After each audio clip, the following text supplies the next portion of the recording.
filmed all sorts of hoarders and stuff. I know you got filmed recently for getting your credential and stuff, and they just sort of always on camera in a lot of different tournament areas. I'm wondering if you think there should be more privacy for players and their teams as they're back there, or how you sort of see the balance of that versus them trying to have entertainment and constant content coming out. Yeah, the question is like, are we tennis players or are we like animals in the zoo where they are observed like even when they poop, you know? So, okay, that was exaggerating, obviously, but it would be nice to have some privacy, and it would be nice also to, I don't know, have your own process and not always be like observed. Like, for example, I don't know. The tennis world was shaken when Iga Świątek publicly supported Coco Gauff and took a firm stand on athlete privacy. This was not a routine press conference filled with polite answers and careful smiles.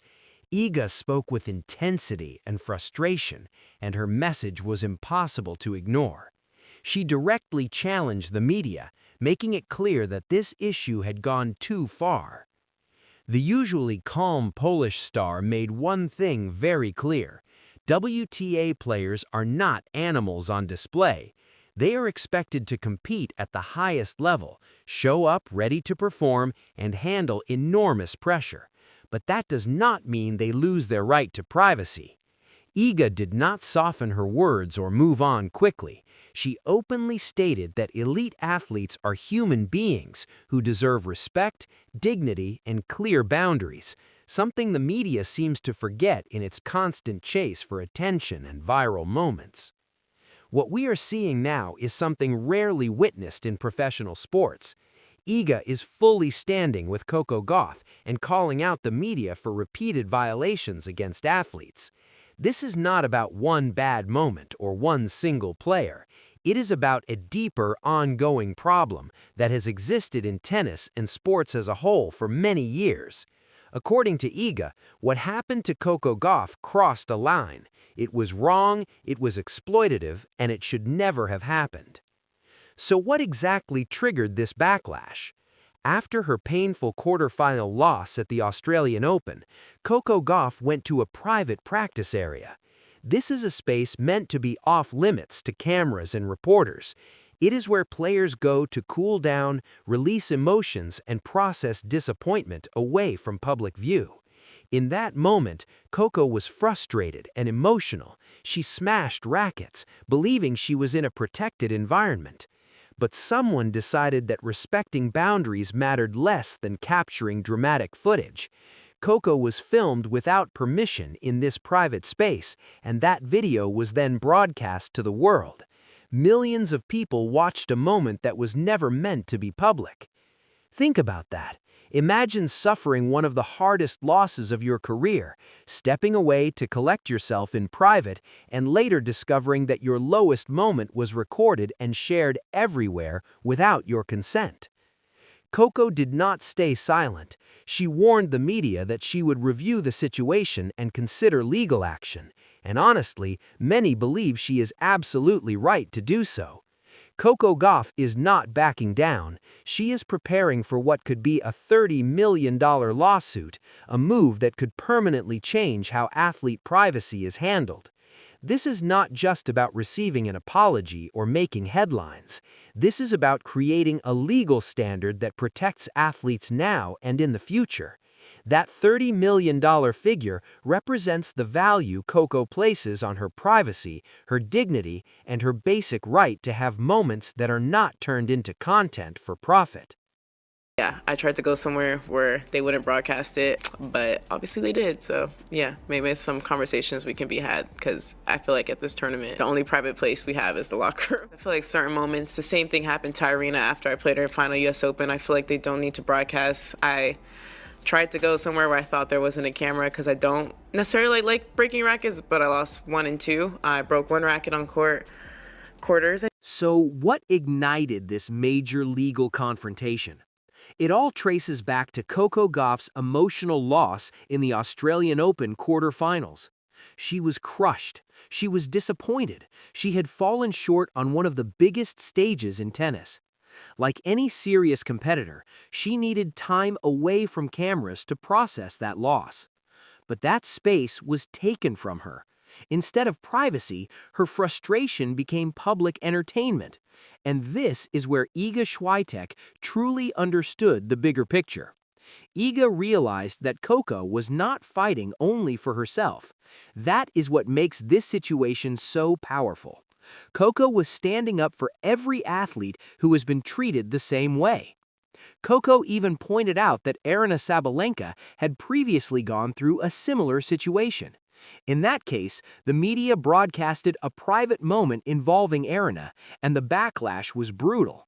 Without context, without consent, and without compassion, she became the target of massive online hatred. Let's be honest about what happened to Aryna. She was caught in a private moment expressing frustration, something every athlete experiences behind closed doors. But once that clip was shared publicly, people who have never competed at a professional level felt entitled to judge her entire character based on a short video. Aryna did nothing wrong. She was simply being human, yet the internet turned on her. She faced waves of criticism, insults, and judgment from people who had no understanding of the pressure elite athletes face.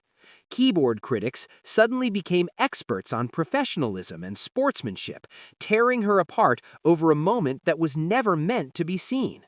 This is exactly why Coco's stand matters. This is why Iga is supporting her so strongly. If a clear line is not drawn now, this behavior will only continue and grow worse. And Coco and Iga are not standing alone. Experts across the sports world have voiced strong support for Coco Gauff. Sports psychologists, legal professionals, former athletes, and media analysts are all saying the same thing. This has to stop. Sports psychologists are explaining the intense mental strain athletes face at the highest level. They emphasize how important it is for players to have safe, private spaces where they can process emotions without fear of public judgment. These moments are not optional. They are essential for mental health and long-term performance. Legal experts are also weighing in.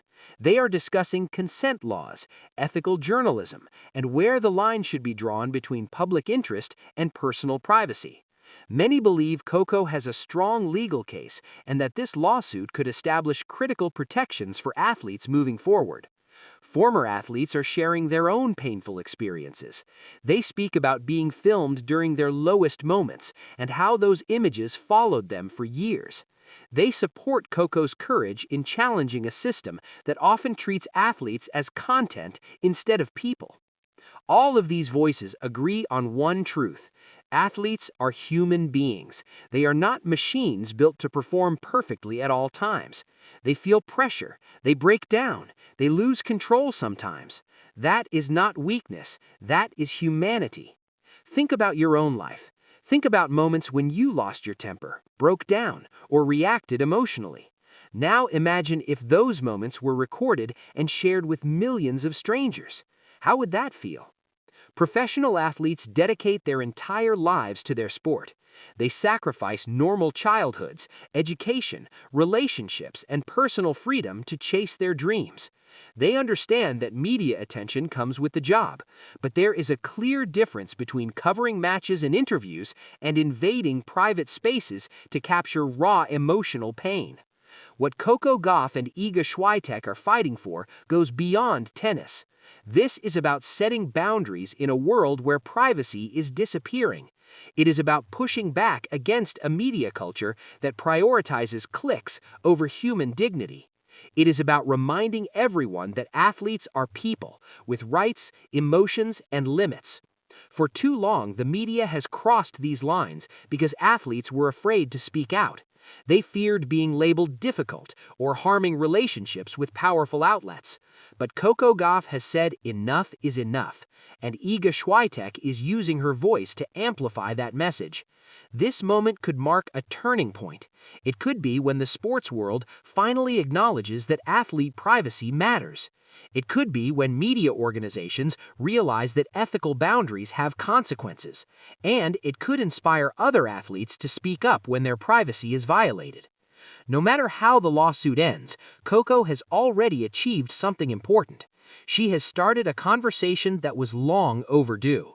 She has exposed practices that thrived in silence, and with Iga standing beside her, experts supporting her, and fans backing her, she has shown that real change is possible. Now the pressure is on the media. Regret alone is not enough. What matters next is action, clear rules, stronger protections, and genuine respect for the people behind the headlines. So, what do you think? Should athletes be given stronger privacy protections? Share your thoughts and keep this conversation going.